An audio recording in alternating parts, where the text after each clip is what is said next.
नमस्कार दोस्तों, स्वागत है आप सभी का आपके अपने YouTube चैनल कॉम्पिटिटिव फंडा पर। दोस्तों, आज का हमारा ये वीडियो उन सभी अभ्यर्थियों के लिए बहुत ही महत्वपूर्ण है जो उत्तर प्रदेश लेखपाल भर्ती की तैयारी कर रहे हैं और उत्तर प्रदेश में लेखपाल बनने का सपना देख रहे हैं। उन सभी को ये वीडियो जरूर देखना चाहिए। इस वीडियो में मैं एक ऐसे महत्वपूर्ण टॉपिक के बारे में डिस्कशन करूंगा जो लेखपाल एग्जाम के पॉइंट ऑफ व्यू से बहुत ही इंपॉर्टेंट है। दोस्तों, ग्राम्य समाज एवं विकास, इससे संबंधित 25 प्रश्न 25 अंकों के आपसे पूछे जाएंगे और ये एक ऐसा टॉपिक है जो हर एक बच्चे के लिए एकदम नया है और इसमें पूछे जाने वाले 25 प्रश्न आपका बहुत ही महत्वपूर्ण रोल अदा करेंगे आपके सिलेक्शन में। इसलिए अगर आप 25 प्रश्नों में जितने अधिक से अधिक अगर सही कर पाते हैं तो आप जो है सिलेक्शन के उतने ही ज़्यादा करीब होंगे। अगर मैं बात करूं बाकी के 3 टॉपिक की, तो जिसमें हिंदी, गणित और जीके है, ये कॉमन टॉपिक हैं। ये लगभग सभी एग्जाम में पूछे जाते हैं। तो कहीं ना कहीं ये जो नया टॉपिक है ये आपके लिए बहुत ही इंपॉर्टेंट हो जाता है। आपको इसको बहुत ही अच्छे से तैयार करना है। तो इन्हीं चीज़ों को ध्यान में रखते हुए मैं आज का ये वीडियो बना रहा हूँ। इसमें लगभग मैं 300 वस्तुनिष्ठ प्रश्नों को आपके साथ डिस्कशन करने वाला हूँ। ये सारे के सारे वस्तुनिष्ठ प्रश्न जो हैं वो आने वाले लेखपाल के एग्जाम के पॉइंट ऑफ व्यू से बहुत ही इम्पोर्टेंट हैं। तो चलिए मैं वीडियो स्टार्ट करता हूं। उससे पहले अगर आप हमारी वीडियो पहली बार देख रहे हैं, हमारे चैनल पर पहली बार आए हैं, चैनल को सब्सक्राइब नहीं किया है तो चैनल को सब्सक्राइब कर लीजिए और वीडियो को अभी से लाइक कर दीजिए। चलिए पहला प्रश्न देख लेते हैं। इसमें पूछा गया है, कृषक समाज और ग्रामीण प्राय पर्यायवाची है, ये कथन किसका है? तो यहाँ पर 4 ऑप्शन आप देख रहे होंगे और इसमें जो थर्ड ऑप्शन है स्मिथ, ये इसका सही जवाब है। यानी स्मिथ का ये कथन है कि कृषक समाज और ग्रामीण प्राय पर्यायवाची हैं। दोस्तों, नेक्स्ट क्वेश्चन है। इसमें पूछा गया है, ग्रामीण समाज की सबसे मुख्य विशेषता क्या है?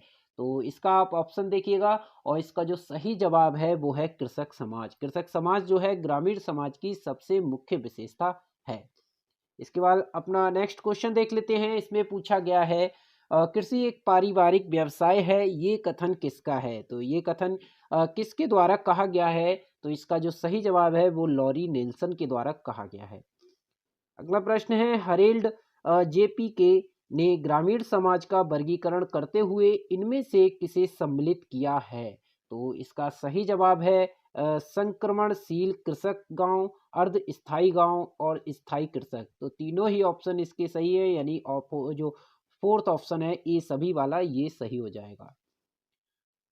ग्रामीण समाज में आकारीय विशेषता के आधार पर भारतीय गांव की जनसंख्या कितनी मानी गई है? तो इसका जो सही जवाब है दोस्तों वो है भारतीय गांव की जनसंख्या जो है 5000 मानी गई है। अगला प्रश्न है, ग्रामीण समाज में कृषि के अतिरिक्त किए जाने वाला कार्य इनमें से कौन सा है? तो ग्रामीण समाज में सबसे अधिक जो है कृषि के बाद अगर कोई कार्य किया जाता है वो है पशुपालन।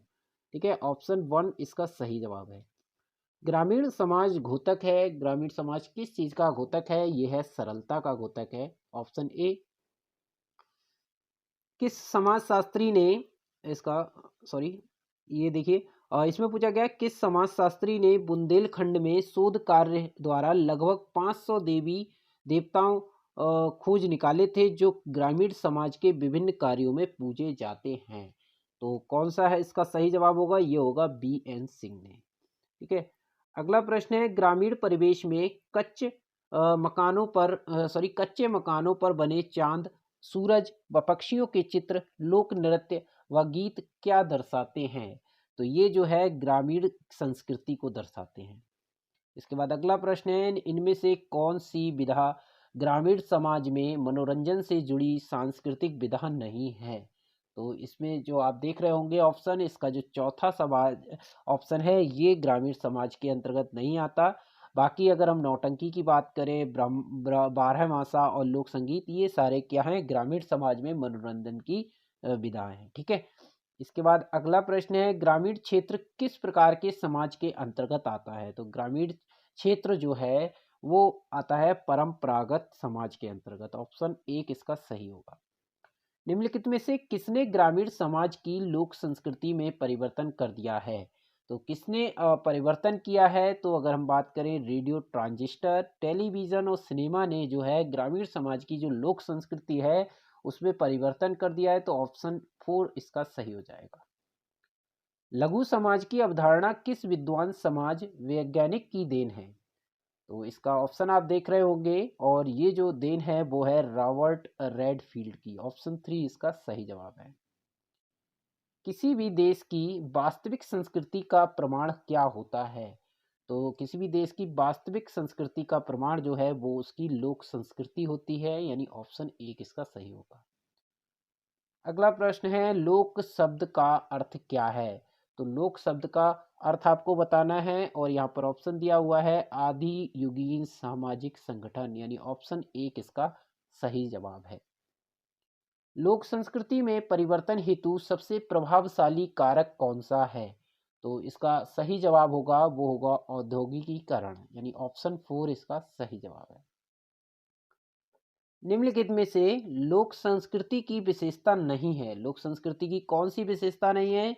ये होगा इसका विद्यालय। बाकी जो सरलता है, मौखिक परंपरा है और सामूहिकता की भावना है, ये सारी लोक संस्कृति की विशेषताएं हैं, जबकि विद्यालय लोक संस्कृति की विशेषता नहीं है। इसके बाद नेक्स्ट क्वेश्चन है, इसमें पूछा गया है सामाजिक व्यवस्था शब्द समाज की किस स्थिति का बोध कराता है? तो इसमें आप पहला जो ऑप्शन देख रहे होंगे आंतरिक प्रक्रियाओं का। तो जो सामाजिक व्यवस्था शब्द है वो समाज की आंतरिक प्रक्रियाओं का बोध कराता है।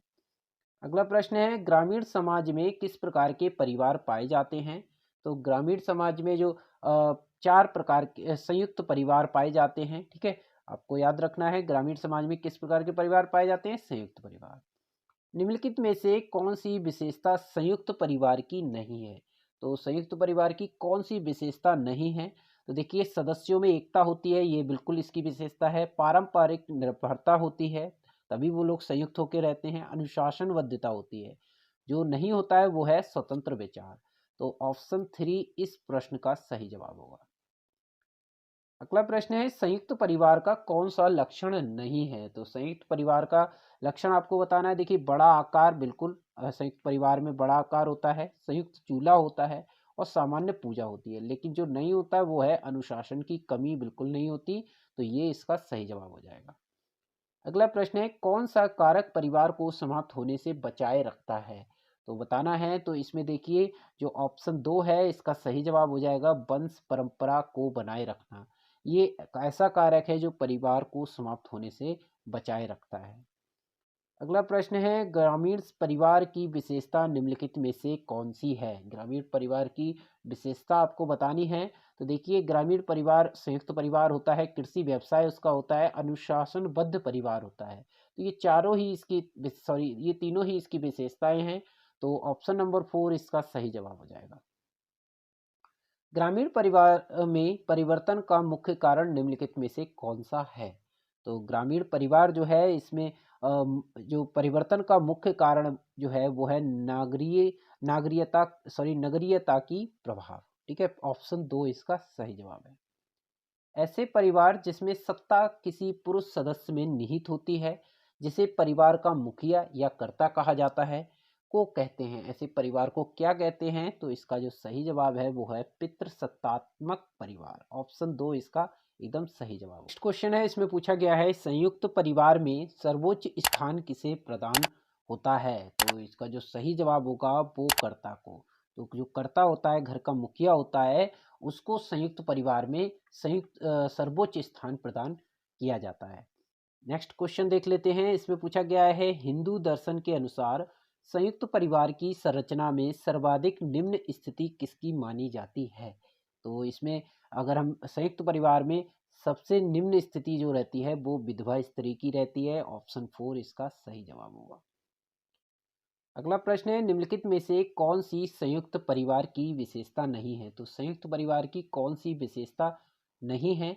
तो इस पे आप देख रहे होंगे सामान्य निवास, बिल्कुल सही इसकी विशेषता है। सामान्य रसोई घर भी इसकी विशेषता है, और सामान्य संपत्ति भी इसकी विशेषता है। अगर हम बात करें व्यक्तिवादिता की भावना, तो ये इसकी विशेषता नहीं है। तो यही इसका सही जवाब हो जाएगा। ऑप्शन 3 इसका राइट आंसर होगा।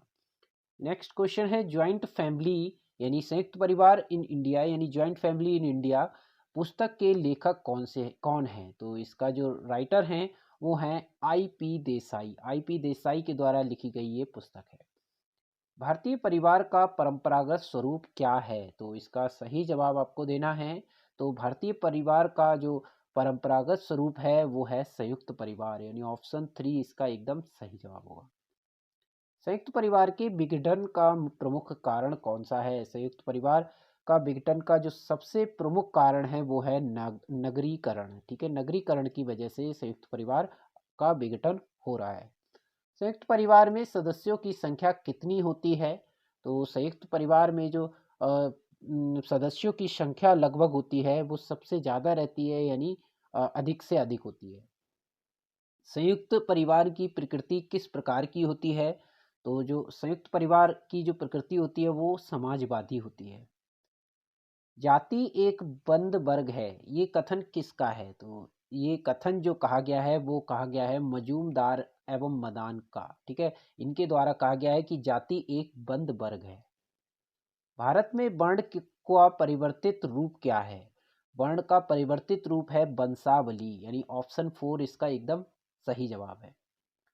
अगला प्रश्न है, जाति का निर्धारण किससे होता है? तो जाति का निर्धारण की बात करें तो ये जन्म से होता है जाति का निर्धारण।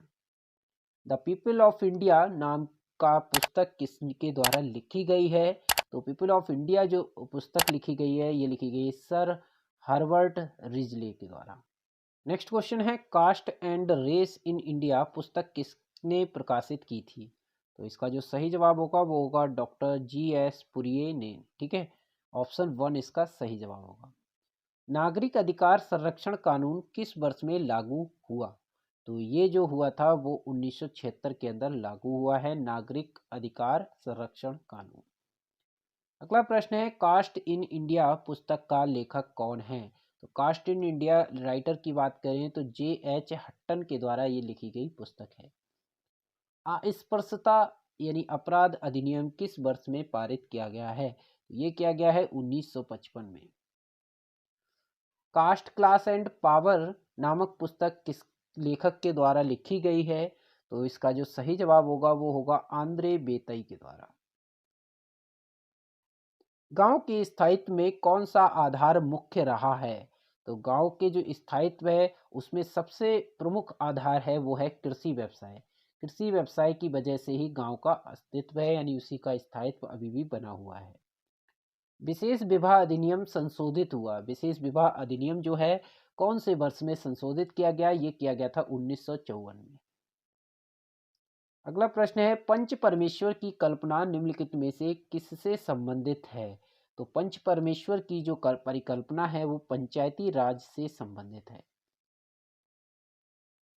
सन 1920 में ब्रिटिश शासन के दौरान ग्राम पंचायतों से संबंधित एक्ट निम्नलिखित में से किस राज्य में बनाया गया?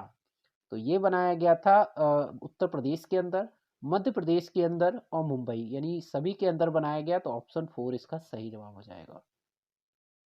भारत में पंचायती राज व्यवस्था का स्वरूप है। तो भारत में जो पंचायती राज व्यवस्था है वो त्रिस्तरीय टाइप की पंचायती राज व्यवस्था है। सरकारी धन का लाभ जनता को 1 रुपए में से 20% ही मिल पाता है, ये कथन किसका है? तो ये जो कथन है वो है राजीव गांधी के द्वारा कहा गया था कि जो सरकारी धन का जो लाभ है वो 1 रुपए में से सिर्फ 20% ही जो है जनता को मिल पाता है। नेक्स्ट क्वेश्चन है, पंचायती राज व्यवस्था से संबंधित 73वां संविधान संशोधन विधेयक 1992 संपूर्ण भारत में कब लागू हुआ? बहुत ही इंपॉर्टेंट क्वेश्चन है, ये हुआ 24 अप्रैल 1993 को।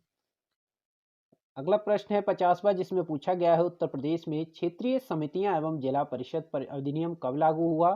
तो इसका जो सही जवाब है वो है सन 1961। ऑप्शन 2 इसका सही जवाब। इस तरह से आज की इस वीडियो में हमने 50 बहुत ही महत्वपूर्ण ग्राम्य समाज एवं विकास के वस्तुनिष्ठ प्रश्नों को देखा, जो कि उत्तर प्रदेश की आगामी परीक्षा लेखपाल भर्ती के लिए बहुत ही महत्वपूर्ण प्रश्न हैं।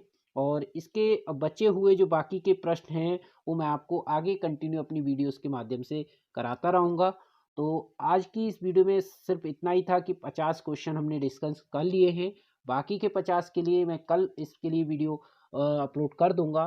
तो आप कंटिन्यू इन वीडियोस को देखते रहिए और अपने जो इस टॉपिक से संबंधित प्रश्न हैं उनका रिवीजन करते रहिए। और लगातार मैं ग्राम्य समाज एवं विकास और हिंदी और जो भी सामान्य ज्ञान वगैरह संबंधित बहुत सारे वीडियो लेकर आता रहूँगा। अगर आप लेखपाल की तैयारी कर रहे हैं तो आप हमारे साथ जुड़े रहिए। और आज का वीडियो अगर आपको पसंद आया तो वीडियो को लाइक ज़रूर करिएगा और साथ ही साथ आप कमेंट करके हमें ज़रूर बताइएगा कि आपको हमारा आज का वीडियो कैसा लगा। तो अगर चैनल पर नए हैं और पहली बार हमारा वीडियो देख रहे हैं तो चैनल को सब्सक्राइब करना ना भूलें। और लेटेस्ट अपडेट के लिए आप हमारे चैनल के बेल आइकन को प्रेस कर लीजिए, जिससे आने वाली सारी वीडियोस की नोटिफिकेशन भी आपको मिलती रहे। तो तब तक के लिए दोस्तों मिलते हैं अपनी नेक्स्ट वीडियो में। तब तक के लिए दोस्तों थैंक यू। जय हिंद।